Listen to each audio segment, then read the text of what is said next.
maaari po yung basa sa floor, water lang po. Tiger. No, tiger. That's a tiger.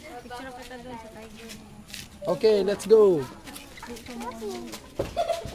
Okay, so everyone, what we have here is a crossbreed po between Siberian and Bengal tiger. Wow, look. Okay, so ito po yung mga alpha male, I think. Ito po. So as you can know, how would you know if a tiger is a male or a female? May Just itlog. look at their body structure, their face. The bigger face, the masculine, those are the male. And the smaller face, those are the females. May itlog. Okay, so once again po, all of them are crossbreed po between Siberian and Bengal tiger.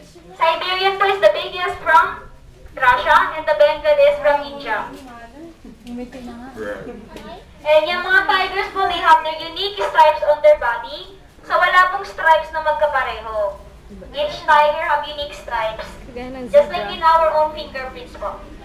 And even if you shave them, kahit kung i-shave nyo sila yung stripes nila on their body is embedded on their skin. Takot siya.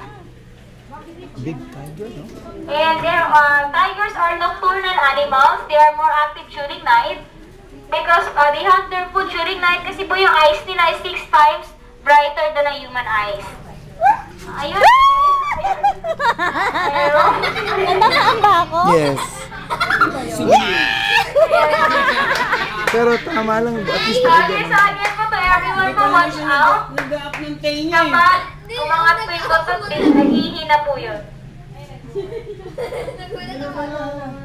Baho! Naamoy ko ata sa akin na. Hindi, okay na, nakaihi na to eh. Okay, sige po, forward lang po. Okay, so bye. Okay, so by the way po everyone, this is how we back of the tiger safari. This is connected to tiger.